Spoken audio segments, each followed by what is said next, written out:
Hello my beautiful souls, welcome sa ating tarot reading sessions. Keep in mind, general reading po ito. Maaaring mag-resonate, maaaring hindi. Kunin nyo na lang po kung para sa inyo and leave the rest. Maaaring mag-shift na energies or magkabaliktad ang sitwasyon. Kaya kayo na pong bahala kung saan kayo nakalugar sa reading natin. So, let's see.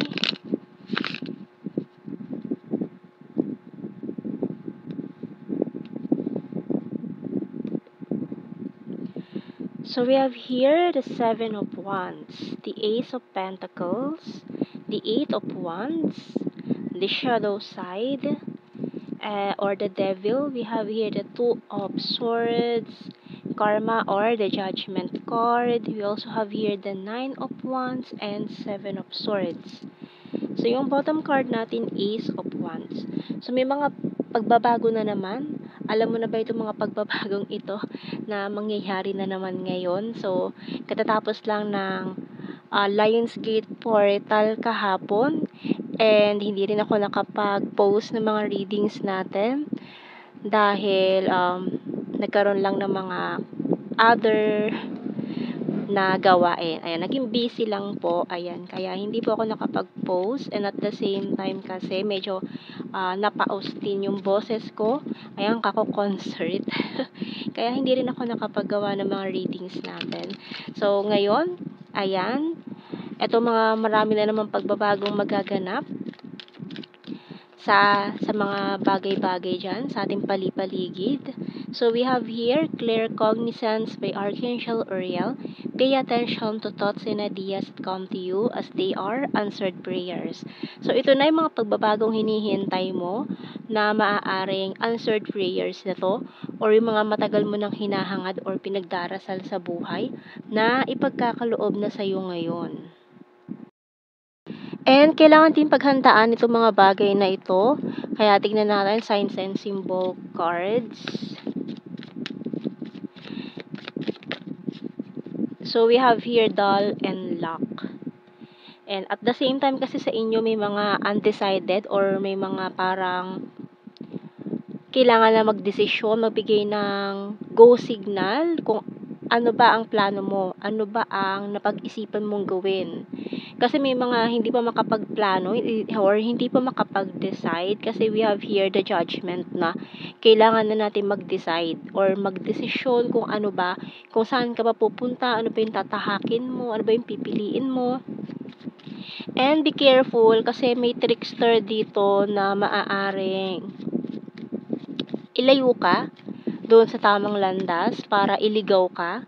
So, we have here kasi itong energy ng doll and seven of swords natin dito. So, maaaring itong taong ito ay ilayo ka doon sa tamang landas na para sa'yo na ayaw niya kasi siguro na nakikita ka na nagiging successful, ganyan. Ayaw nitong taong itong malalamangan, kaya ilalayo ka niya sa iyong success. So, we have here the broom, shovel, bell, and perfume. Okay, bottom card natin, falling star. So, maaaring ilalayo ka niya achieving your dreams, your goals, kaya iwasan mo itong taong to. Kasi ang dami nito, ang daming parating, maraming mga pagbabagong magaganap. And maaaring gusto niya, itong mga paparating na ito, gusto niya sa kanya mapupunta itong mga opportunities na paparating sa'yo. Ayan, gusto niya sa kanya yan. Kaya parang ilalayo ka niya, i-distract ka niya para siya ang sumalo nitong mga blessings na ito. Kaya kailangan mong iwasan yan taong yan. So, we have here messages natin, I want to grow old with you. So, maaaring itong taong to ay a partner na parang ano din to a trickster energy yung partner na kumbaga pinapalabas niya na kasama ka niya or katuwang ka niya sa buhay, pero siya pala yung nagbibigay pa ng more hirap at pasakit at more struggle sa buhay mo. Kaya kung nakikita mo na itong taong ito or your partner ay walang naibibigay sa'yo na maganda, so maaaring sign na to na itong taong to ay not the right one for you. Maaari kasing lihim pala siya na gumagawa ng mga bagay na ikapahirap mo, ganyan. So, itong taon to, maaaring nagpapanggap with this dull energy natin dito, na nagpapanggap siya na katuwang mo siya sa buhay. Pero siya pa pala yung nagdadagdag ng mga suliranin mo. So, we also have here, you're so hot. I want commitment. Can I call you? Or kung past person mo ito, ayan, kasi may shovel tayo dito, na maaaring natulungan ka niya ng isang beses, pero parang, ano na yun eh, parang sinasabi niya na tumanaw ka ng utang na loob sa kanya. Para kasi ang hirap bayaran niyang utang na loob na yan. Na yun yung lagi niyang pinapamukha sa'yo. So, you're my strength. I watch you from afar, talking to you telepathically, and I miss you so much. So, maaaring gusto mo bumalik nitong taon to sa buhay mo kung eliminated na siya, kung past person na ito, na which is a very wrong idea na gagawin mo. Kasi, maaaring makasira siya or maging hadlang siya doon sa mga paparating na blessing sa'yo. So, guarded and wounded. So, maaaring, ayan na nga, with this 7 of Wands natin dito, and then another this, I'm guarded and wounded. So, maaaring nag-aano ka na din, nag-aalangan ka na rin sa taong ito na balikan siya or tanggapin siya ulit. So, kuha pa tayo ng mga messages natin. Kasi once, kung past person mo to, once na tinanggap mo siya ulit, mabablock na naman tong mga blessings na paparating sa'yo. Kasi maaaring siya gumagawa siya ng mga ano na ikapababagsak mo nang hindi mo alam. Kasi ayaw niya umangat ka. Ayan.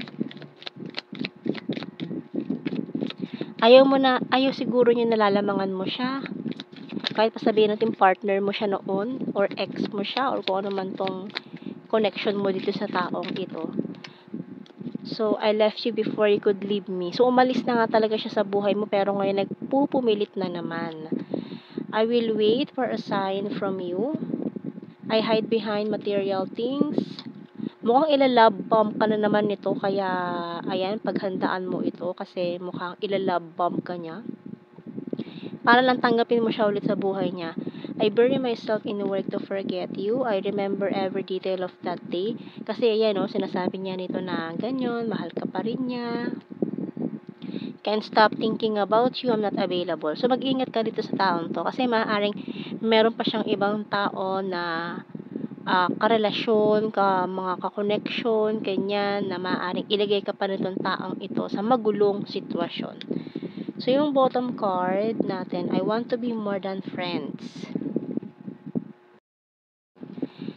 So, kuha tayo ng mga blue card dito. Maaari kasing inano mo na to, friend zone mo na siya, or sinabi mo, nakikipagbalikan siya, and then sabi mo, friends na lang kayo. We have here, all strings attached. Family, and contradicting energy natin to. So, tingnan mo to.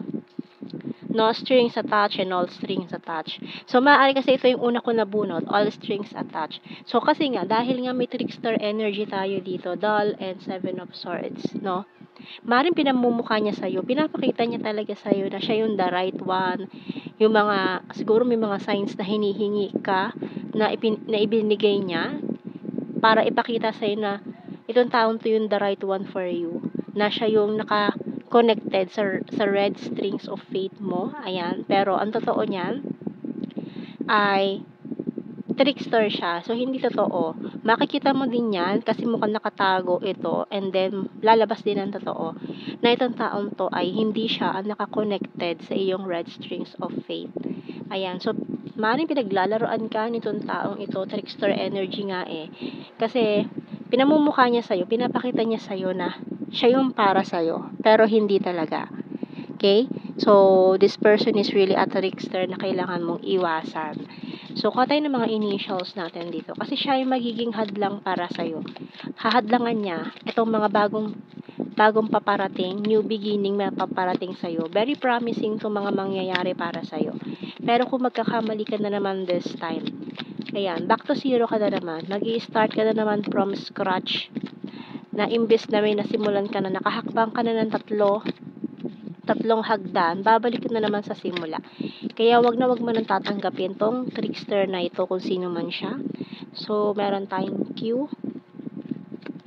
P, J, K, and P. Ayan, bottom card, letter A. And then, kuha tayo ng general signs and messages.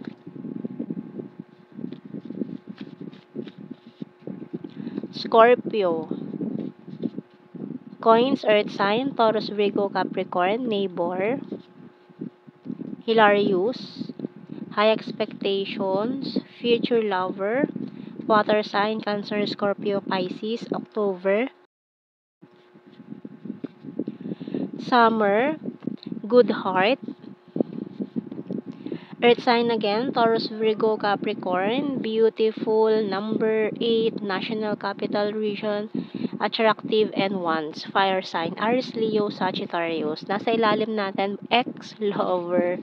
So, yan ang ating reading, my beautiful souls. Thank you for watching. Take care, and God bless. See you in our next reading, guys. Bye-bye.